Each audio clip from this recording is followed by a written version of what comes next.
freedom and bringing an openness towards sexuality, but from some perspectives, there seems to be sex everywhere in our current society.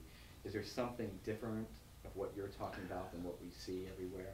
There seems to be this pervasive concentration on sex in the media and in all media, television, movies, and so on. And um,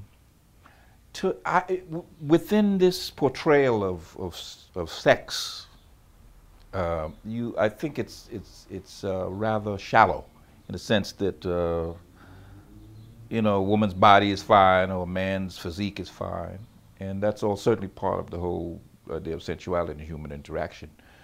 I'm reaching for something much deeper and much higher that does not lose the eroticism of interaction, but speaks about a deeper love of sensuality, of touch, of the beauty of touch, to human beings touching one another and getting sensations. None of the media speaks about that. They speak about raw sex. I mean, that's it. So there's a distinct difference. While that's being pushed out there, it doesn't speak about tenderness, gentleness, the spiritual aspect of sensuality and sex. None of that is portrayed. It's just cold, hard sex. And that is not what I'm speaking about here, and that's not what we're doing. So there is a distinct difference between what I'm hoping to portray and project, and Amber is my partner, and other people who believe in what I'm doing. I certainly think the Imperial Orgy is, and that's why I'm involved, I got to keep repeating that, is trying to show sensuality at another level, and a very essential and basic level. It's not like we're way out. This is what human beings are about, as mammals. We are mammals, and we tend to separate ourselves and put ourselves high above the animals. Now, most animals get together to reproduce themselves. Well, the human being has been able to enjoy the idea of sex and sensuality as a way of freedom and pleasure. And maybe the animals do it too. We can't. I don't know. I'm not a lion or cheetah or bird, but certainly they may have their own spectrum that we're not even aware of. We tend to, as human beings, tend to elevate ourselves, and I have to question that, because I don't know of any animals. I mean, of course, you have locusts who may strip of land, or grazing may desolate an area for a time, but the man, with all of his wisdom, has desolated the whole earth. So you got to question: do we have the right to be elevating ourselves above the quote unquote the beasts of the earth?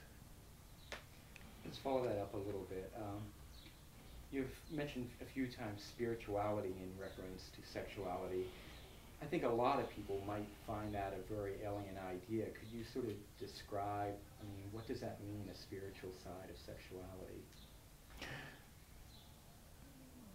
A lot of people probably, when I speak of spirituality, may find it a little way out or foreign.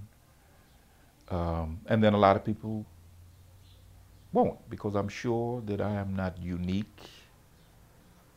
I may be in a minority, but I'm not unique. There are many, many people in this world who understand exactly what I'm speaking about when I talk about the spiritual element in sensuality, that it goes beyond the spirit. I'm sure, and I hope every human being has had the wondrous joy of ecstasy of being with someone, and you reach that magic point in your interaction where you are in another place and in another time. The time blurs, night becomes day, day becomes night. It's a moment in the interaction that is magic. And the reason it's magic is because your spirit has merged with your body, and you become a new entity within that ecstasy, and that's what I'm speaking about. I think most people think of the word spirituality as having a religious context. Do you see any connection there? Does sexuality have any connection with religion now or in the past, or did you mean it some way totally different? Well, spiritualities, most people will link it immediately with religion. And I may not be the best person to speak about this, because I have a... hold on a second. Your sneakers are moving and they're making noise. So, crunching. Okay, yeah. I'm Sorry to interrupt you. It's just yeah. Give me the Yeah, question I'll give you again, the because question this is again. all. For many people, the word spirituality has a religious context. Do you think spirituality is connected with religion in any way, past or present, or do you mean it's some way totally different? When we speak of spirituality, very often people will relate it to organized religion. Organized religion has many, many, many problems. Spirituality, however, is something that is very personal, and it is you and God, or you or that higher force. So spirituality and organized religion is like two different worlds to me. Organized religion has its place. I'm not putting that down at all, because some people need to be in a structured environment in order to reach, what they may believe is a higher spiritual state. But the spirituality I'm speaking about is from within. It's very individual, and can be sensed among people who are mutually spiritual. It means you're connecting with God or that higher force within yourself. And you don't have to be in a church. You don't have to be reading a Bible or a Quran or Torah. You reach that higher force yourself, because all human beings have that ability if they are honest with themselves and if they can find a way to be free. And so in that sense, it is not. But then let me be very clear that throughout history, many religions, quote unquote, and I'm using that word very gingerly here, has had sexual activities as part of their worship, as part of their celebration of life. So it is not foreign. If you look back in many Eastern cultures, certain African cultures, and possibly I'm not as versed on the European cultures, but I'm sure within all of those cultures there's certain sensual and sexual activities and interactions that are celebrated as part of religion. I mean, after all, my God, it's part of life, man. I mean, how did you get here? If your mom and your daddy didn't get together, we wouldn't even be sitting here talking. I mean, and that's the reality.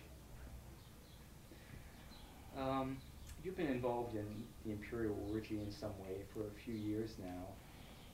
What is the imperial orgy to you? The imperial orgy to me, when I first was introduced to it, represented a entity that in some ways that I could come out of the closet. In other words, here was an entity that spoke about spirituality, sexuality, and it was public. And it was framed in a way that I thought was very respectable, but still did not lose any of the eroticism.